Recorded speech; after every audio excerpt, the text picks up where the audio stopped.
Good evening. Welcome everyone to this webinar on money maths. Um, Turning everyday decision into smart investments. It sounds very fancy. And if you have any aversion to maths and it's not something which you really enjoy, don't worry. It has nothing to do with maths. It's just plain, simple applications of where you can use, you know, thumb rules and no complicated formulas, no rocket science, no nothing. To introduce myself, I'm Pratibha Girish. I'm a certified financial planner, a certified financial transitionist, and a certified trust and estate professional.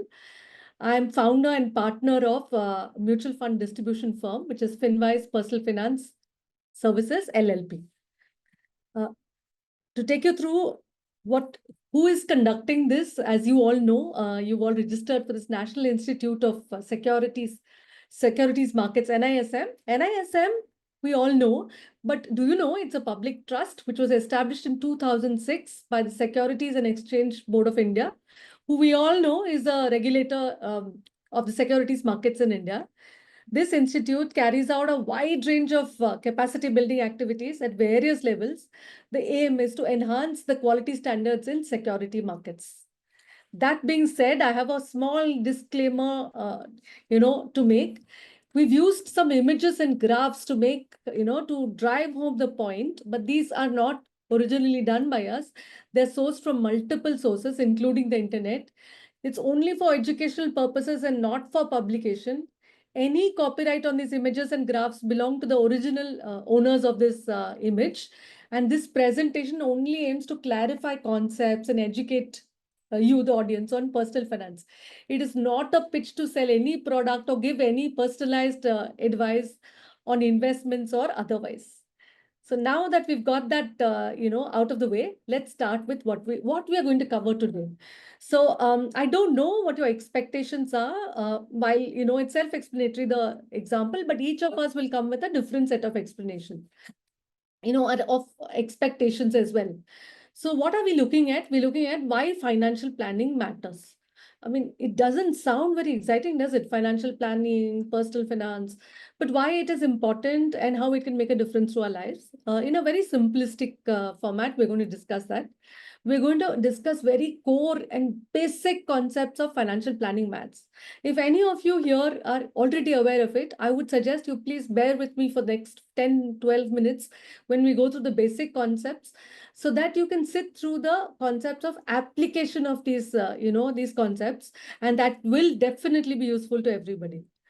We'll also understand, because we're not looking at using calculators, Excel, and making it very complex. We're going to understand some thumb rules, okay? And how these thumb rules can be applied to real life. We all know many times we hear the thumb rules, but we remember them only when there's a story attached to it or when we know how to use them. So we're going to look at various scenarios in which you can use thumb rules to guide your decisions. At the end of it, we look at takeaways, and obviously we will have question and answers. We'll dedicate 5 to 10 minutes for any question answers you may have. You can put your questions on the chat box. In between, if I'm asking you questions, please, answer in the chat box. I'll pick up some answers from that. So why financial planning matters? Why should one, take out time to understand financial planning? Firstly, personal finance. Okay, what is personal finance? Personal finance encompasses every aspect of an individual's financial decisions and activities. This includes, but it's not limited to, budgeting, saving, investing, managing your debt, and achieving your financial goals. All sounds boring, very dry, but you'll be very surprised. A lot of us put in a lot of effort to learn a lot of things in life. Unfortunately, personal finance is not one of them. For some people, it's boring. For some people, somebody else is managing. Our educational institutions, don't focus so much on personal finance. So unless you take interest in personal finance, you don't really learn it. And in our minds, it's always about, personal finance may be complex, may require a lot of formulas, may be very dry. But you'll be surprised that personal finance is 80% personal and only 20% finance. It's very simple. At the core of it are some concepts when you understand and you apply it in real life. Personal finance is super simple. It's about effectively managing your income and expenses, also your liabilities and assets to secure a financially stable future. Ultimately, that's the goal which we're all working for. We study, we get into work, we start a business, all with the aim of, having financial security, stability, independence. Okay, so there are various stages. Somebody who starts out with, first is to be aware. Financial awareness is being aware of your own cash flows. It's like saying, I want to reach a certain destination. That's all very well. Somebody who's 20 years old amongst you may say, by the age of 40, I want to retire. That's a very good goal to have. But to start out with, you should know, where are you today? Okay, where are you starting from to reach that destination? So awareness is the first step. Awareness will consist of being aware of your cash flows, of all the assets which you have, and also all the liabilities you have, and not living beyond your means. This is the very first step. If you're a student or a very young person who's just starting out, this is the first step you traverse to understand how your cash flows are, what are your assets, whether it's owned or whether it is given to you by somebody else, what are your assets, what are your liabilities. The second step is financial security. So having knowledge, all of us know what we want, but we don't sit to articulate it. Having knowledge and prioritizing your goals. Once you know your goals, then you know if they're right, if you're on the right assets for your present and for your future. Financial independence is the last stage, which we all want to get there, but we'll have to traverse all the three stages.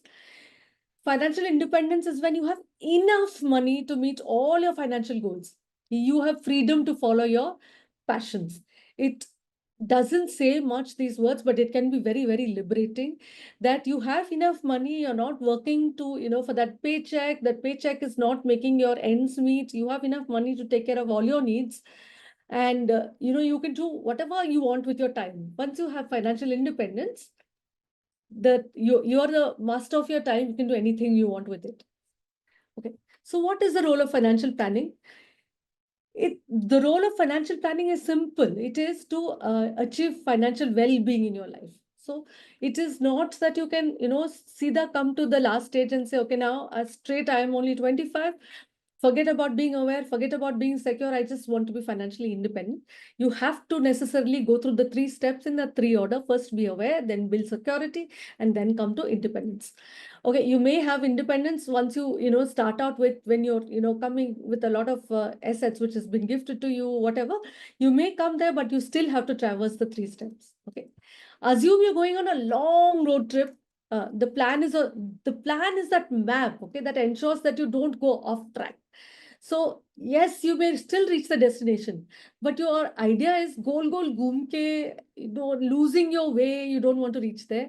You want to reach there in the most best possible way. You want to have a good journey. Then a plan is important. If you don't make the plan, nobody else is going to make the plan for you. Empowers you. What does a financial planning process do? It empowers you to make informed financial decisions and control your financial destiny. As um, you know, as contrary to what you think, even this financial planning process will allow you to spend your money guilt-free, because you'll have a plan on what you want to do, how you want to achieve it. And therefore, whatever is surplus or whatever you've marked aside for your, not for your, needs, for your wants, you can do that guilt-free. It's a very, very, very good quote. We all think, okay, financial planning, maybe for the rich, maybe for the very, for people who have a lot of money or a lot of income. It's not how much money you make, but how much money you keep, how hard it works for you, and how many generations you keep it for. So you could be earning, you could be the CEO of a company, may earning in many lakhs, or you could be not, you're just starting out and you're just, having a starting kind of a salary. But the person who's starting out may be better at managing the finances, having a budget, saving enough, and therefore 5, 10 years down the line may be actually in a better shape financially than the CEO. Not the amount, but in his ability to meet unforeseen circumstances and meet his goals, etc. So it's not about how much you earn, it's about how well you manage.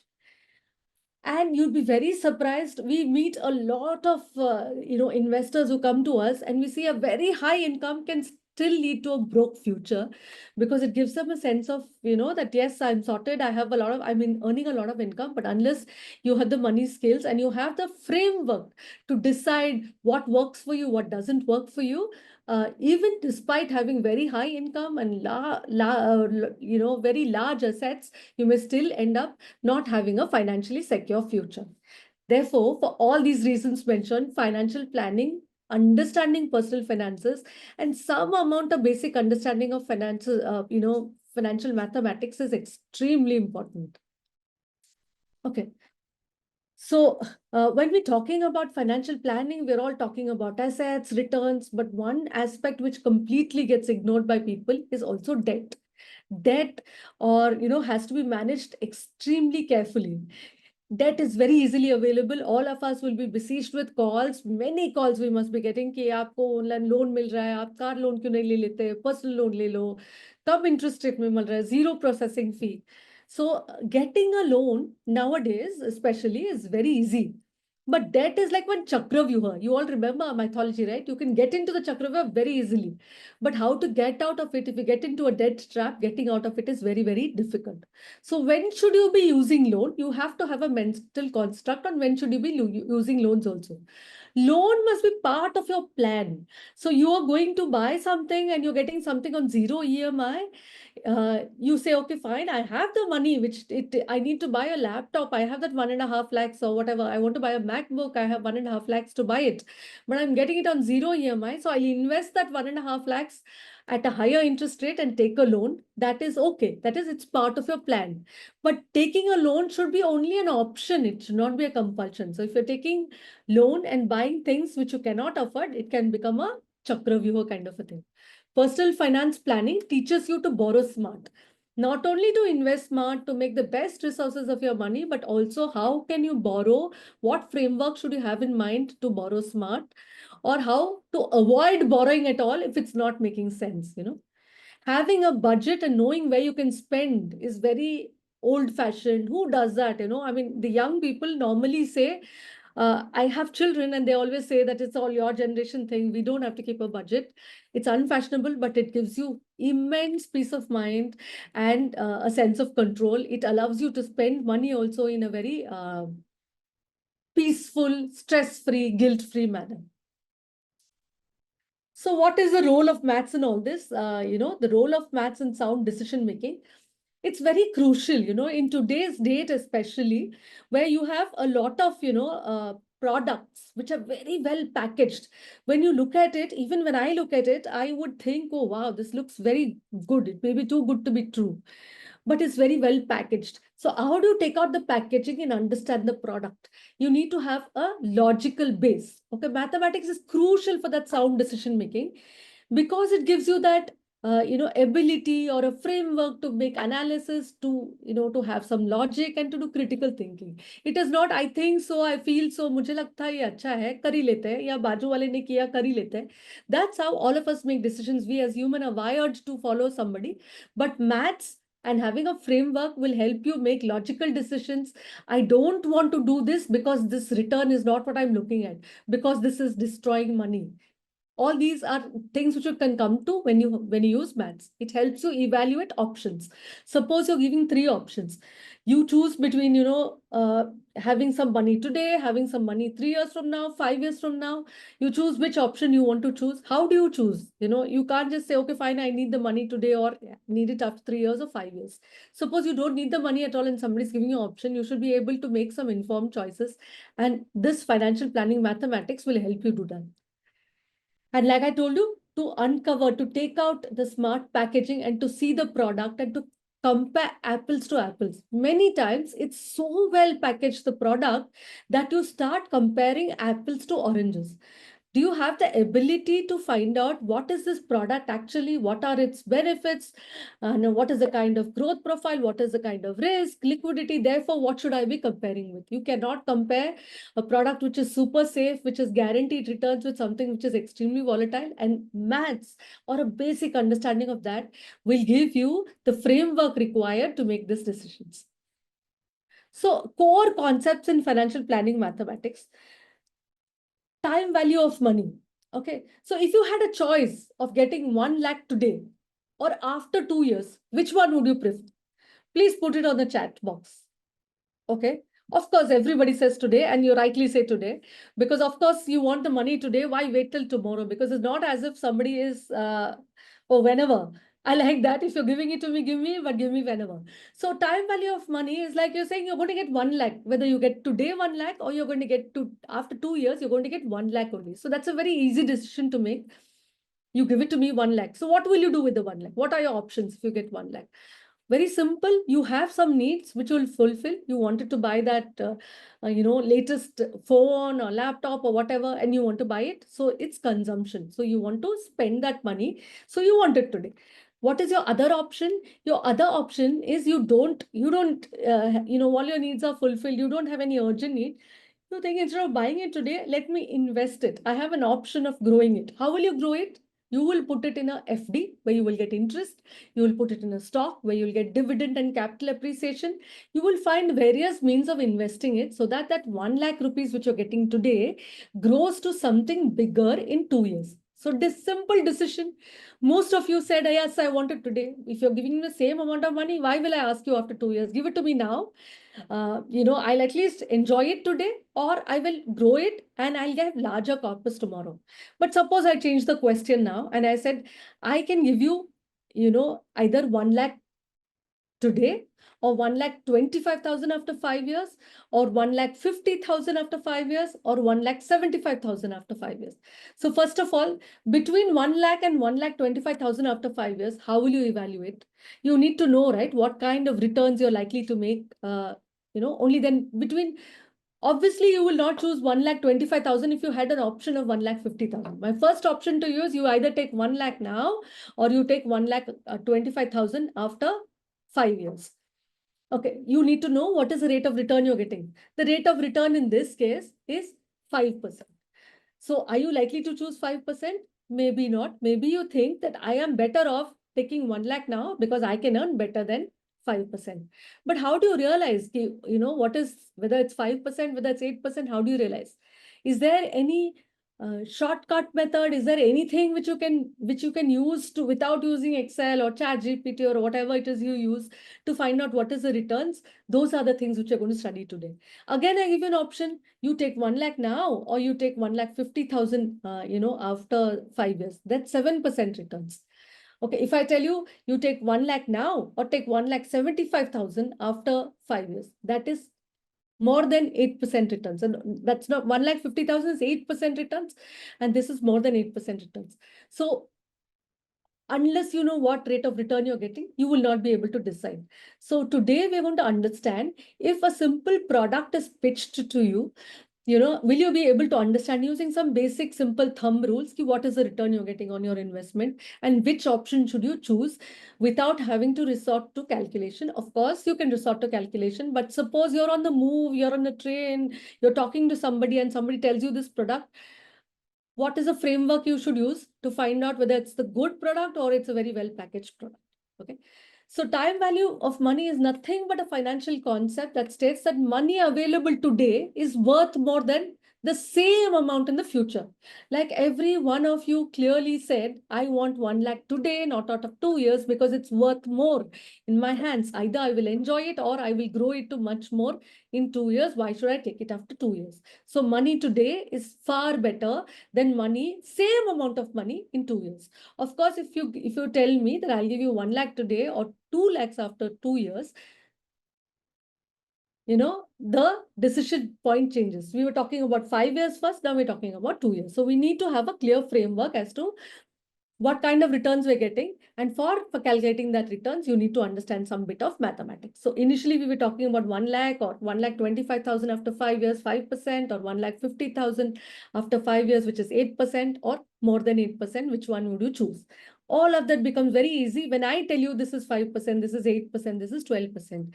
Now we are going to figure out whether you can figure out by yourself, is it 5%, is it 8%, is it 12%, and what should you look at? Is 5% good enough? Is 8% good enough? Those are the questions which are going to get answered. So basic application of present and future value, very simple. If you're 40 years old, you're possibly something is, bothering you. I may have to retire in the next 10 years, 15 years, 20 years. What kind of savings is good enough? What am I going to be spending at a later date? So what you're spending today is exactly not going to be what you're going to be spending 10 years from now, 15 years from now. What is enough today may not be enough 10 years from now. So it's a very clear application which you have. Retirement savings is one application where you use future and present value of money. The other simple concept which we need to understand is simple interest and compound interest. Okay, simple interest, we all remember the formula, right? PNR over 100, which we learned in 4th standard, which essentially means that whatever money you put 1 lakh, you put 100 rupees. Let's not go to 1 lakh also. You put 100 rupees, you're getting 10% simple interest, which means every year, if you keep it for 5 years, you will get 10 rupees every year.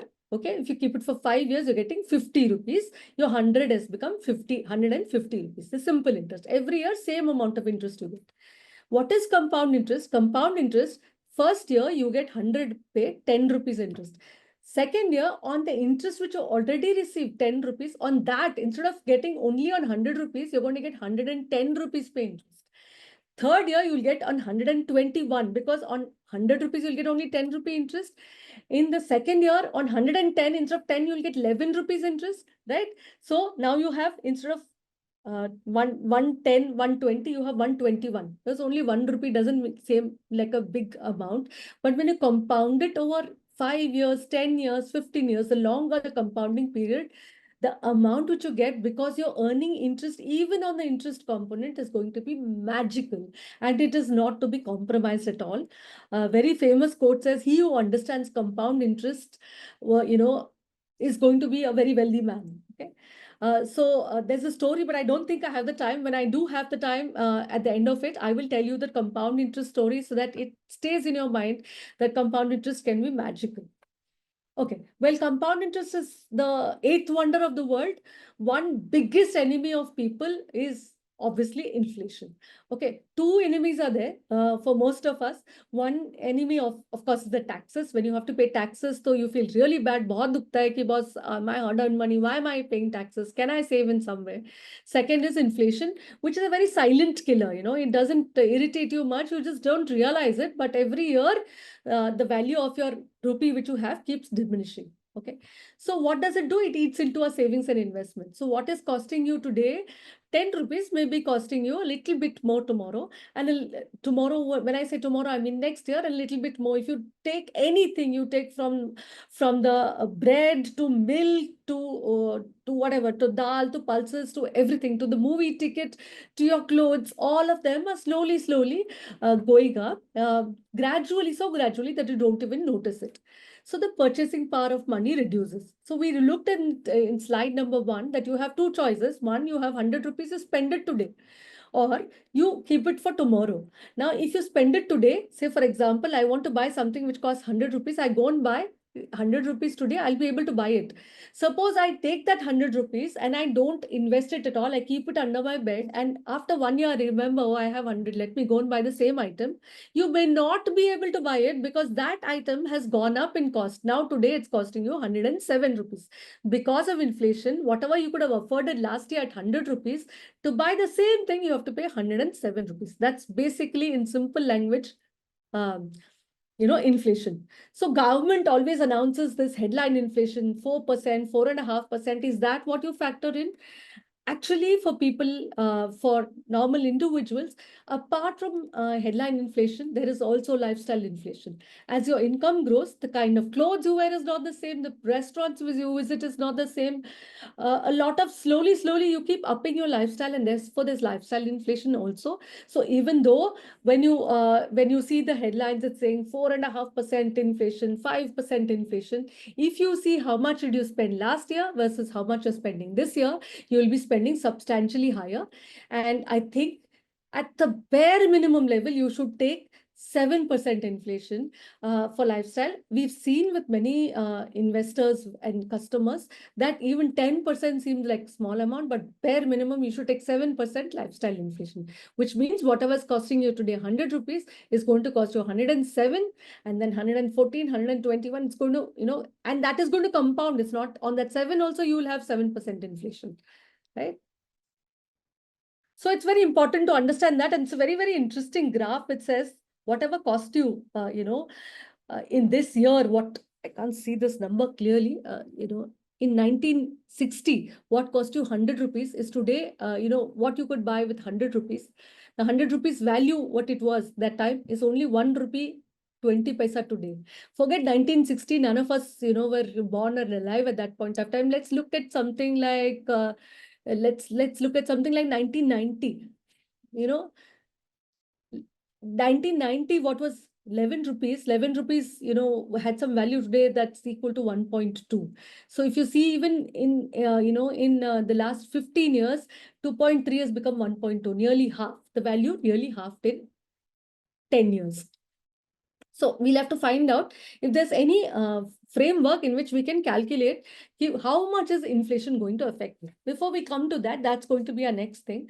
The other thing which you need to keep in mind is when you're looking at products, it's all very well to say, okay, fine, I'm going to get this product. This product is going to give me 8% returns.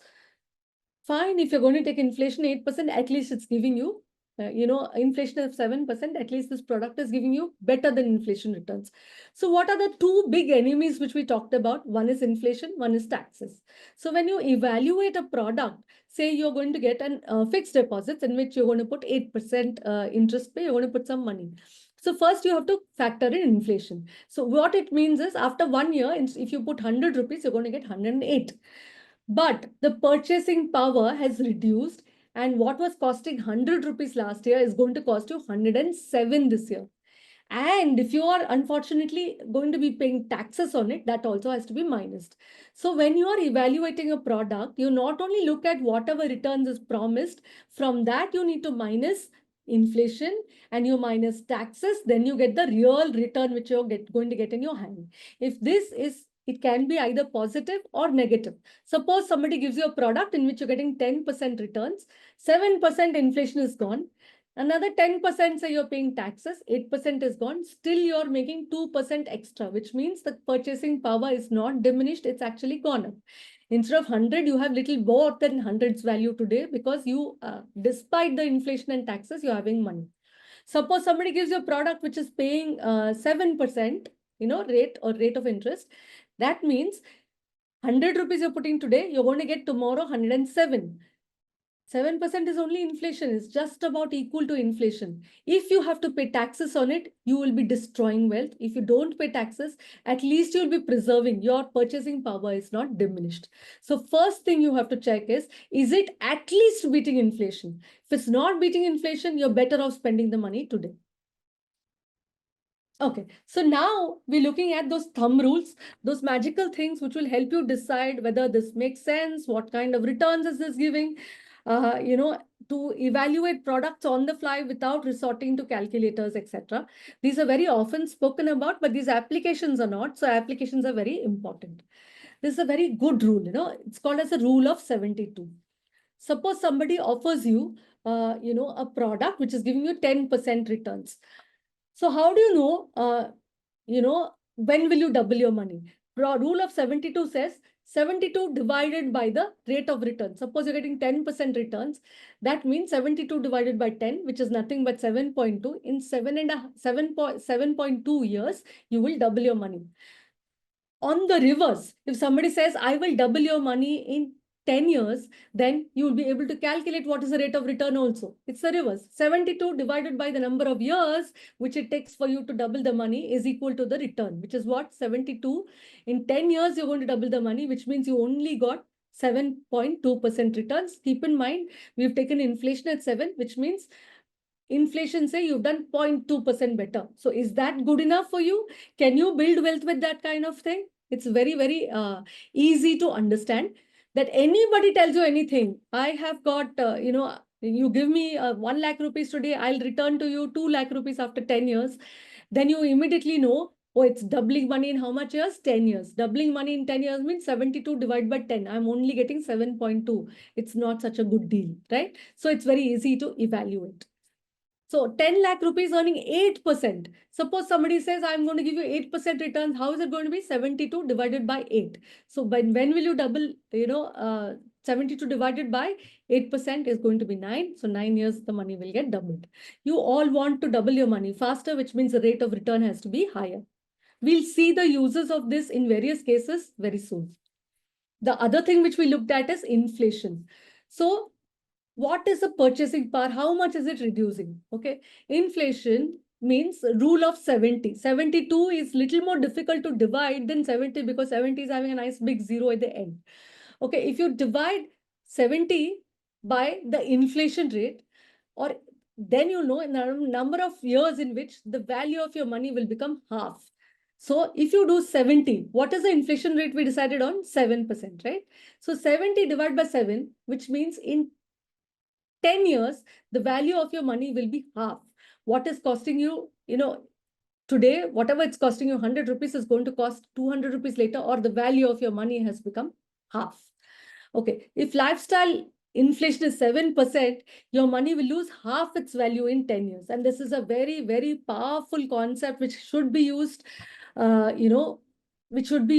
very extensively. Unfortunately, it's not used. It's just learned as a thumb rule, but we will look at applications of this. The other thumb rule which you have to, how much should I invest? Many people come and ask, what percentage of my income should I be investing? Uh, this rule is about how much money do I need to retire? Suppose you're in your, you're just about to retire. How do you know how much you should have? This is just a thumb rule. Obviously, you will read. This is a very important decision in your life, retirement. You will need to calculate and see where you're going to invest, how much returns you'll get. But the thumb rule is the corpus required for a retirement is going to be whatever your annual expenses are today. Suppose I'm spending 1 lakh rupees a month, which means I'm spending 12 lakh rupees annually, and I want to retire now, and my life expectancy is another 30 years. So amount which I'm spending today, 12 lakhs into 30, that is what I need for my retirement corpus, which is 3.6 crores is what I require for my retirement corpus. So whatever amount you're spending currently, that into 30. This is a thumb rule to be taken with a pinch of salt. If you're only 20 years old and half your expenses is taken care by somebody else, and if you're calculating your retirement only for 30 years, this will not work because you have many years to retire. You may retire at 50 or 60. At that time, whatever expenses are, that if you multiply by 30, that will give you a better indication of where you will retire. Very important rules to understand, doubling of money. We saw half the money, 70 divided by the rate, by how many years it takes to half the money. We saw that. We saw how much is the retirement corpus required.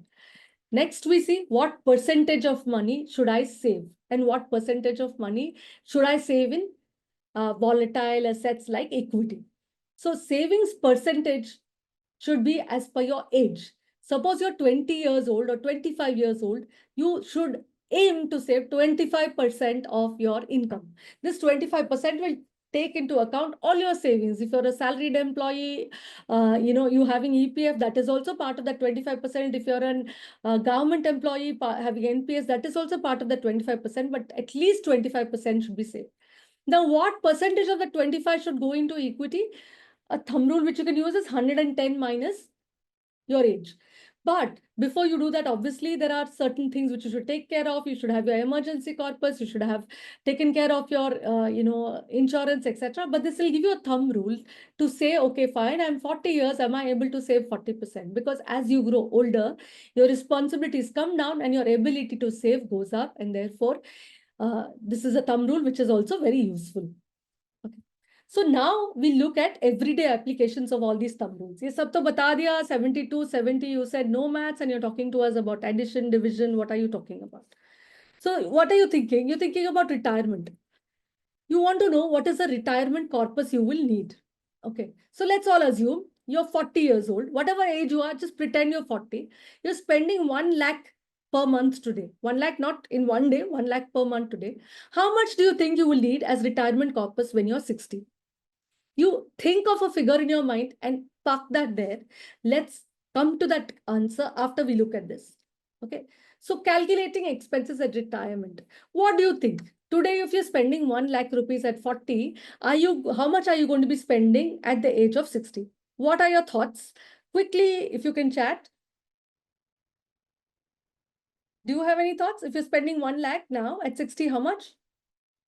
3 lakh, okay. Crores, nahi, 1.5. Okay, somebody, Siva is saying 1.5, Aruna is saying 1.5. Okay, so let's use the thumb rule which we learned.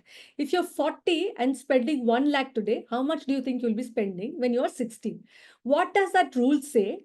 Because of inflation, the value of money, okay, say 7% inflation, 72 divided by 7 is 10 years. In 10 years, the expenses will double, which means if you're spending 1 lakh per month today, when you're 50, you will be spending 2 lakhs per month.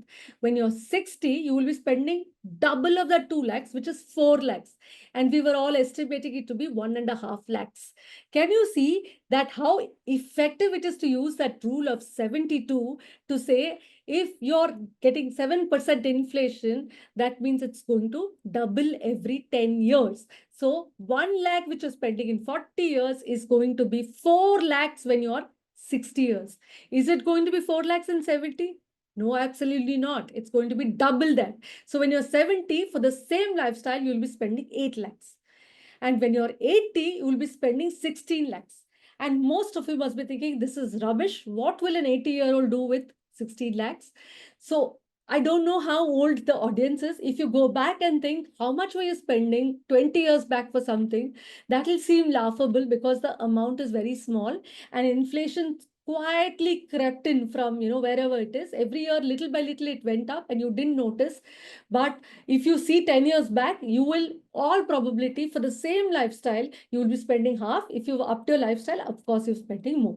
Now that we know that you're only 40 years old and you plan to retire at 60, and at the age of 60, you are going to be requiring 4 lakh rupees per month as your expenses, because 1 lakh has become 2 lakhs when you're 50 and 2 has become 4 lakhs when you're 60. Now you can use the previous retirement corpus ka thumb rule which we gave, multiply that by 30. So 4 lakhs is what you're spending. 4 lakhs into 12, which is 48. Multiply that by 30. That is the corpus required for retirement.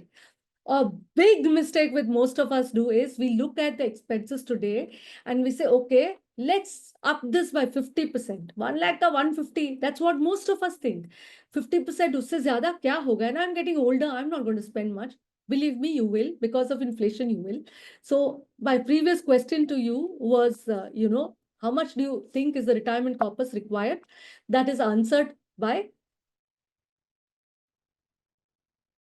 understanding how much is it that you will be spending. 1 lakh at 40, 2 lakh at 50, 4 lakh at 60, So it's answered. And now you can go back and say, okay, I'm going to be spending 48, which means close to 50 lakhs, 50 into 3, that's how much is required for my retirement corpus. Because when we're looking at people who are saving and planning, they're always keeping today as the pivot and telling, okay, today I'm spending 1, at best I'll be spending 1.5 in 20 years from now. That's wrong. Keep in mind, if you're going to have 7% inflation, every 10 years, your expenses is going to double. Okay, and you have to keep that in mind and be very, very clear on that. Thinking of buying a house, real estate, long-term returns. What do you think are the real estate long-term returns? So you have a friend who's purchased a house. He's purchased a house in 1994 for 20 lakhs. We all have friends like this who come back and told us, oh man, I've made a killing on my real estate. 1994, I bought it for 20 lakhs. And today, 2024, last year, I sold it for 1.4 crores. The house gave him 7x returns. He's very, very happy. You tell me, should he be happy? How will you tell me? Yes. How will you tell me he'll be happy is if I tell you what is the kind of return which he has made. Same logic you apply, no? 1994, 20 lakhs. To beat inflation, okay, 1994 say 2004 is 10 years. It should become 40 lakhs. You know, what is the kind, has it doubled every 10 years? If it is doubling every 10 years, it is just about beating inflation. In this case, if you go to an Excel or a calculator and find out if you sold the house at 1.4 crores and you bought it at 20 lakhs, you actually made only returns of 6.7%. So this is not cause for happiness, because if your inflation is 7%, if you are getting 6.7% returns, what does it mean? It means that you are actually destroying wealth. You've not preserved it, you've not grown it. You're destroying wealth, because what you could buy at 20 lakhs, you may not be able to buy at 1.4 crores. You may actually slightly more to buy today, because there's so many years have passed. How many years have passed? 94 to 2004, 10 years, 2004 to 14, 20 years, 14 to 24, 30 years. So in 30 years, there'll be a lot, the purchasing power of 20 lakhs, because of inflation. You've not even beaten inflation with this real estate, but it sounds like a very good story that, 20 has become 1.4. This is a very good asset. Let me go and buy it. This is only the mathematics bit of it, the financial bit of it. Okay. And we're not even taking into account other costs, what about taxation? If you bought and sold, there'll be some taxation applicable. Did you pay taxes? And you're saying, okay, you are talking about 7%. I don't think normal people spend 7%. Inflation is going to be 4.5%. Then please go and check the cost of inflation index. If you calculate the cost of, the growth in inflation from 2001 to 2024, it is 5.8%. That is just the headline inflation. Government itself has given that cost of inflation index, which is 5.8%. आपका कुछ तो lifestyle index, lifestyle inflation हुआ होगा, and it will be 7%. The other factors you have to consider when you're talking about real estate is, what is the interest you paid on loan? What is the rent which you got? On the rent, what taxes you paid? What is the maintenance, property tax? What about liquidity? When you had to sell, did you use a broker? How many times in the year was it without rental? Was the rental equal to paying your EMI? All of this you take into consideration. And without taking anything into consideration, you've realized you've not even beaten inflation. So is this a rule which you can apply very easily for people to understand, what should be the value of the property in 30 years, for you to even feel, okay, fine, I have just about beaten inflation. It should be in 10 years, it should have become, in 2004, it should have become 40. In 2014, it should have become 80. And in 2024, it should have become 1.6 crores just to beat inflation. Do you think this is useful? Whatever you learn, if you start applying this, you will see that there will be it pays you tremendous results. It becomes a way of thinking. When you say, okay, 10 years, is it actually at least becoming double if 7% is inflation? So that's a basic checklist. So the other question which most people come to us for is savings versus paying off debt. Should I have a home loan? Should I pay off the home loan? Or should I, instead of paying the home loan, I've got a bonus just now. Should I use the bonus to pay off the home loan, or should I save it? So there's one small checklist which you can have in your mind before asking this question. Okay. Is your existing investment, from where are you going to fund this? Like I told you, there's one example where I'm saying I have got a bonus. Should I invest the bonus or should I pay off the loan? Okay. The question which you have to ask is, your money earning more than the loan rate? Suppose you're having a loan which is very low. Right now, the loan rates have come down, right? So you know that the loan rates are low. Suppose you're having a loan rate of, say, 8%, and you know how to make 10, 11% in the long term. Okay, maybe it makes sense for you to not repay the loan and to invest that money. But you have to understand that when you're looking at an asset which is giving you 10, 11%, it will come with volatility. Behaviorally, are you well equipped to actually handle the volatility and to stay invested? There are other factors also which you have to consider in your mind. I'm telling all this on paper. It looks very nice that my loan is at 8%. I am able to get 11%, over long periods of time by investing it. Shouldn't I be doing 11%? Yes, you should, provided you know that when there is volatility in the market, when the market returns fall, you'll still remain invested and you will definitely come to that 11% interest. If the first question itself is, my loan is at 12% and I have chances of making at best 11%, that too, it's not guaranteed, then pay back the loan. Okay, that's first.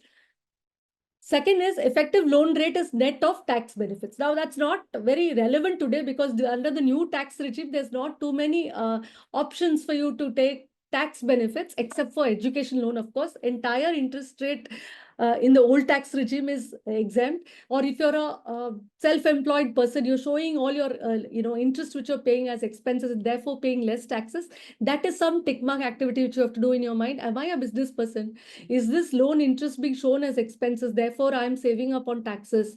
Okay, after taking all that, then find the effective rate. My loan is only 8%, but because I'm saving on taxes, the effective rate of that loan has come down to 7.5, and I'm extremely sure 7.5, so I can definitely do better than that. Okay, then it makes sense to invest, not to pay the loan. Other behavioral aspects, like I told, assume you're repaying the loan, assume that, okay, fine, you are a person who doesn't like to have loans. You have the bonus and you say, Rene do yaar, I'll go and repay the loan and let me, be loan free and I will invest going forward. Do you have the mindset to actually whatever fresh surplus you're making, because now no more EMI, that entire EMI, are you going to invest it in the markets? Are you going to stay invested? Which means first 5 months you will be very happy investing. Suddenly there'll be some new thing which will come up, new holiday, new laptop, whatever, and you'll say, okay, let's stop this investment. If that's going to happen, it's not such a good story to have paid the loan back, because loan, you don't have an option. You'll continue to pay without cribbing about it. You'll continue to pay, but investments, you have an option. So mentally, how are you placed? That is also one behavioral checklist which you have to, you'll have to tick. Will you stay invested through volatility that we discussed? When the markets are not doing so well, will you still stay invested so that at the end of it, you can see that you've made double-digit returns, whereas your loan is only a single digit? So we looked at how to calculate retirement corpus, how to calculate expenses in the future. We looked at whether you should be paying back your loan or you should be investing. And also now we look at quickly how to evaluate that policy. Okay. There are different kinds of policy. There's an endowment or a money back policy. Endowment policy, you pay for some years. After some years, you will get some money, lump sum. Money back is you get money back at regular intervals. And ULIP is unit linked policies, which is where you can have equity, you can have debt. It will give you market linked returns along with the insurance component. So what is important to understand when you're evaluating an insurance policy is what is the exact effective XIRR? XIRR is the jargon which you use for nothing but compounded interest rate. What are you getting out of these policies? So are you buying an investment product for life cover? Think again. You'll get a very simple term insurance policy for a life cover.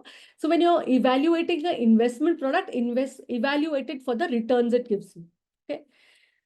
Will your pension plan, if you go ahead and buy a pension plan, will it help you to retire peacefully? This is also a question. So let's look at this as a real life case study. We've obviously taken out the insurance company's name, the person who's bought it. This person has bought a policy in which he has to pay this amount, 6 lakh rupees, 6 lakh rupees for 10 years. Okay, 10 years is going to pay 6 lakh rupees. 11th year, he's not paying anything. He's not getting anything. From 12th year onwards, he's going to get this amount. The 6 lakh also comes with a GST. Some 13,000 he's going to be paying as GST. Okay, and 5.89 lakhs he's going to get as guaranteed, amount money back for the next 25 years. So look at it. It looks like a good product, right? You're paying 6 lakh for 10 years, and from 12th year, you're going to get for 25 more years. You're going to get how much? 5.89 lakhs. Imagine this person is currently spending only 1 lakh rupees a year. He's a young person. He's spending only 1 lakh rupees a year. When somebody pitches this product to him, he thinks 50% of my retirement is being taken care of, right? That's the thought process. So it sounds like a very exciting policy. Do you think it's an exciting proposition? Okay, the policy details are pay 6 lakhs plus GST for 10 years. You get 5.9 lakhs from year 12 for 25 years, year 12 to year 37. So almost large part of your retirement, you will get, 5.9 lakhs. Life cover, he's getting of 66 lakhs. Obviously, he didn't buy it for the life cover. He bought it as an investment product. Okay. What is the effective rate of return on this? What do you think is effective return? Quickly, we're running out of time. CAGR 7-8%, really? 5.16% is the return. 4, 5, 5.16. This okay. I'm getting good results. All of you are very well informed people who are on this call. 5.16 is the return which you get. So is it really required for you? 5.16 is the kind of return which you're getting, and 7% imagine is the inflation. Are you building wealth? Are you destroying wealth? The bigger question now we all must ask, because we know about inflation, is value of 5.9 lakhs is going to be half of that in 10 years, right? So in 12 years, it's going to be 2.8 lakhs. In, at the year 25th year when he's getting the money, that is 37 years from today, the value of getting, 5.9 lakhs a day is like getting 48 or 49,000. Say, round it off and say 50,000. Is it worth it to get 50,000 25 years later by paying 6 lakhs today? We know that the value of money is far higher today than it will be tomorrow. So one, it's not giving you inflation beating returns also. It's taking money from you right now and it's paying you after a large gap of 11 years. In 11 years, that 6 lakhs, if you invested even at inflation, would have been more than double. 6 lakhs would have become a little bit more than 12. And second, you've invested 10 such installments. So you will be able to do better. Therefore, you're able to unpack the packaging and see, is it giving me good XIRR returns? This pension, which I'm getting for 25 years, is it actually going to help me? Today, 5.9 lakhs seems very good. But 10 years, if I told you I'm going to give you a pension of 2.4, you're not so excited.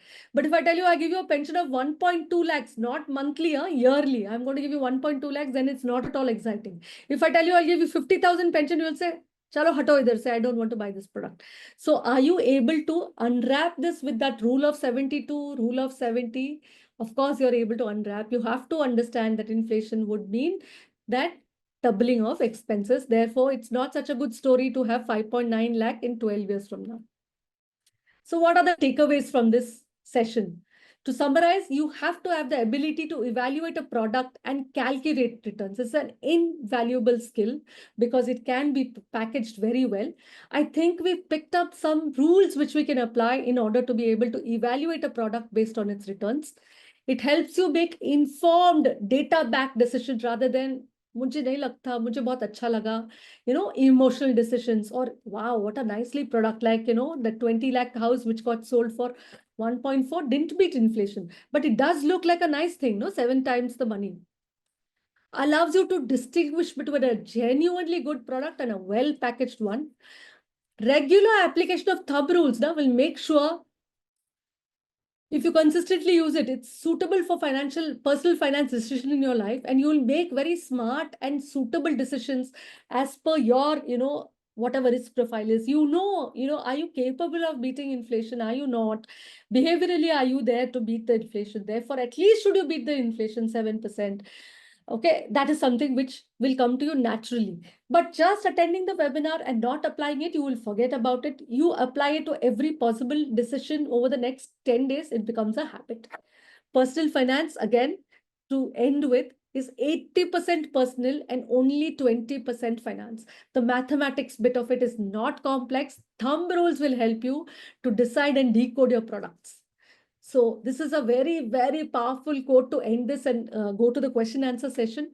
If you don't find a way to make money when you sleep, you will work till you die, which means that if your money is not at least preserving and making better than inflation returns, this is what I would think, that is, it's not growing in value, then you have to work for a very long, long time. But if you're smart enough, if you make good decisions, which helps you build wealth, gives you good returns, then you will be in a far better position. Now we will take some question answers from you. You can shoot your questions here. Which inflation should you use to calculate real returns? I would think your lifestyle inflation, which means your headline inflation plus a little bit, 1 or 2%. For most of the people, we've noticed that irrespective of what they say, we will reduce our, we will be very careful, we are budgeted, we know we will not increase our lifestyle, they still come up to us and they have 7% at least inflation. So I think it's a good number to start with, even if the headline inflation is 5%.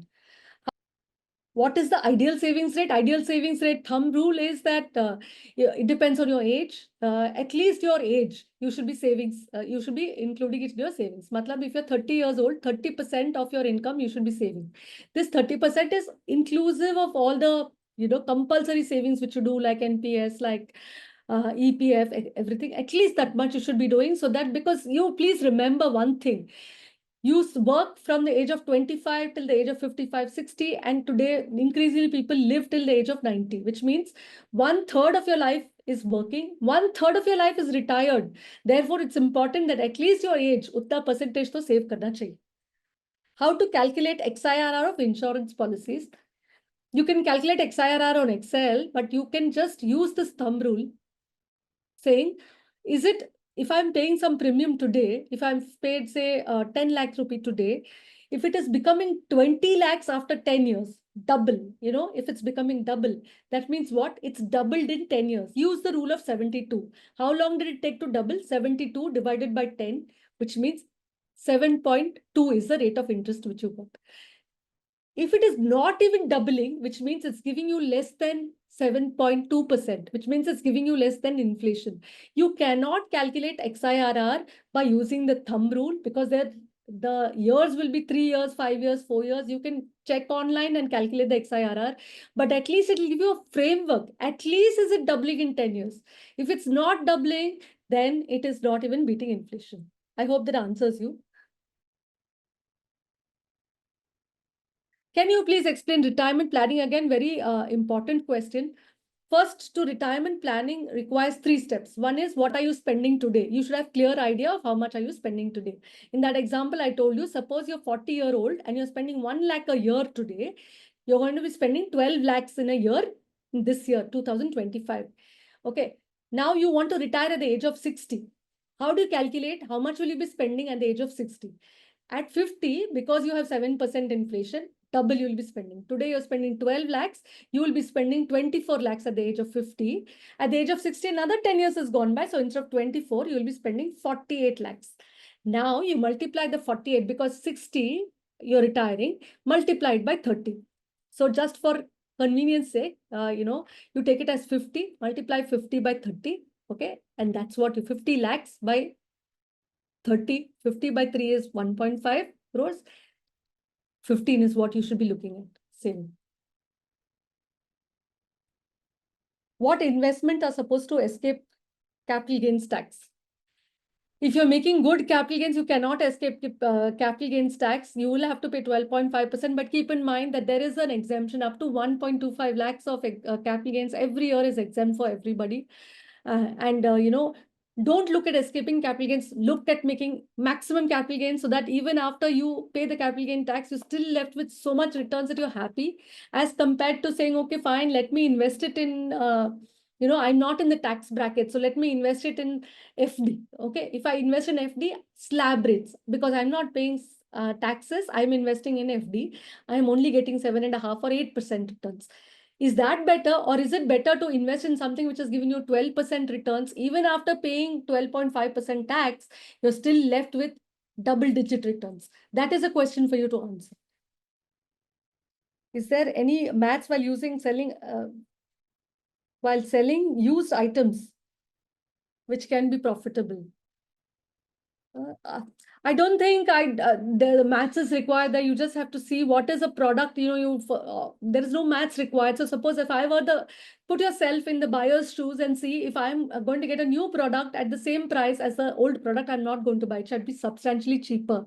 If you don't sell it, what are you going to do with the product? You're going to get zero. So I don't think that returns matter there. It should be viable so the other person buys it. If you keep a price which is very high, nobody will buy it and you make zero out of it. It becomes a waste product for you and nobody else is willing to buy it, because a newer product is available at a very low cost. I can see. Thank you. I'm very happy that you found it useful, and I can see very good feedback. Do we count EMI as part of savings? If you bought a house for you to stay in, you're building an asset, yes, but that asset can never be financialized because all your life you're going to be staying there. So if you have a very large EMI, and you bought that house for you to stay in, maybe you should not count it as savings.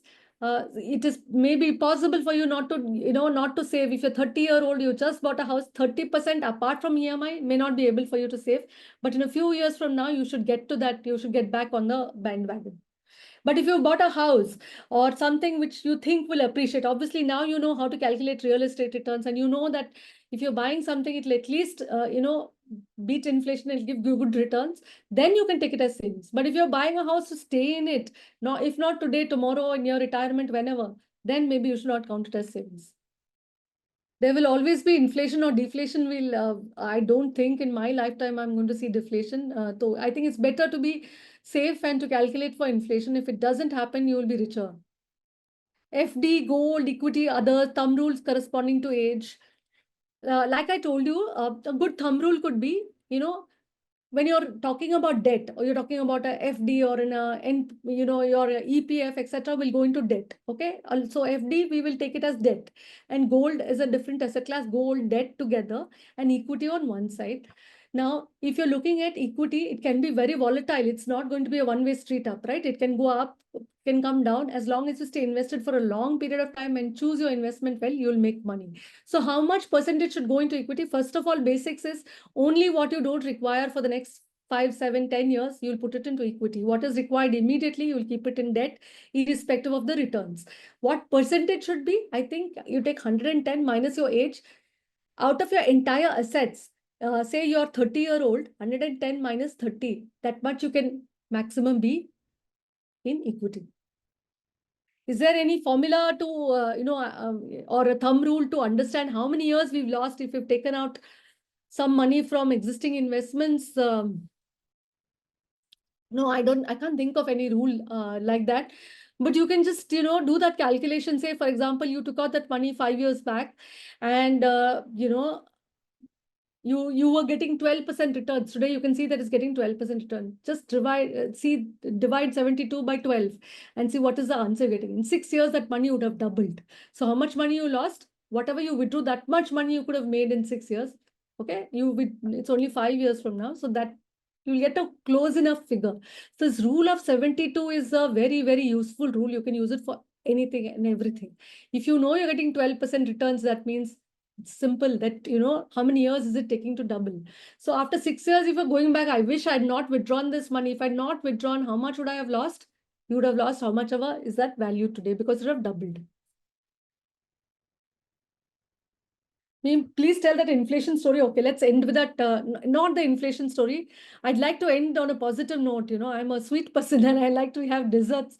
So let's talk about compounding. It seems in ancient India, there was a king. And he was very impressed with the invention of one of the guys who invented a chessboard.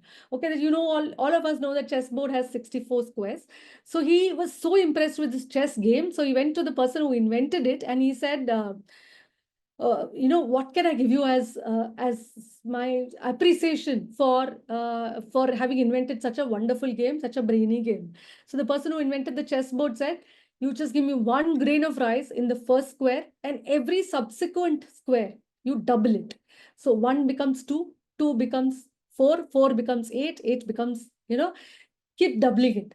How much do you think rice were, that king? The king said, really? I mean, you've invented a very good game, and I am the king. I can give you gold, I can give you anything, and you want only 1 grain of rice in the first. He said, no, I want 1 grain of rice doubled for every square. When he finally got down to doing it, do you know how much rice was there? Because of this compounding effect, because it's doubling every square. Just take square as 5 years, 6 years, depending on what kind of returns. There was enough rice for entire India to be, ankle deep in, in rice. That is the power of compounding. So it's very important for you to understand that when you're having compound interest, if you give it sufficient time, if you give it only one block of time, 5 years or 10 years, you will see good results, but not fabulous results. To have fabulous results, compound interest requires one very, very integral important element, and that element is time. So if you invest, and if you're able to invest, choose well and give it time, compounding can create magic and can make can make a person very, very wealthy. policy page, and I'm unfortunately not able to go back on this. You want to, yeah, the policy page somebody wanted to see. Here it is. Also, I think somebody wanted to see the inflation wala. This somebody wanted to see. At that time, I couldn't go back, and now I'm going back. Okay, 1 lakh if you're spending at 40, how much will be spending at 2, how much will be spending at 50, 60, 80, so on. And please don't underestimate that because you're older, you'll not be spending. Believe me, you'll be spending because of inflation. Does NPS interest beat inflation? NPS, of course, NPS has the option of having equity and debt. Okay, so it's a combination of both because there's an equity component to it, and because it doesn't allow your behavioral biases to come in the way. You can't put it in at will and take it out at will. It gives that integral magical portion for your investments. It will beat inflation provided you choose some bit of equity. There is active choice, there is auto choice. You'll have to decide which one works for you.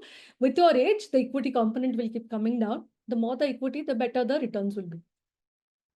I think there are not many questions on the thumb rules. I've really enjoyed doing this session. I hope you had a good time too. My sincere request to you is mentally start using this, even if it's just that one single thumb rule. If you're going to use all the time, use the rule of 72, divided by the rate of interest and see how long it's going to double. If somebody says, I'll double your money in 5 years, immediately divide and say, oh, you're doubling your money in 5 years, ka kya matlab hai? How much is the rate of return? Can anybody tell me? The last question, if you're going to double your money in 5 years using rule of 72, what is the rate of return you're getting? Yes, 14. So, 14% is very good rate of return to get 14 point something. Even if you don't get that 14.14 is good enough. Okay, so 14 is very good as compared to 7% inflation. You're getting double what you're getting in inflation. So if somebody tells you, immediately use the rule. For the next 10, 15 days, use the rule and you will see it becomes a habit. It becomes a mental construct. You'll be able to use it for various things. Thank you so much. It's been a pleasure doing this session. Thank you, ma'am. We have wind up the session here. And thank you for taking the time to speak at our webinar. Thank you so Your much. insights, knowledge, and the way you explain things made a big impact on our audience. Thanks, We truly appreciate your sharing your time and experience with us. Wishing you a wonderful day ahead. Thank you.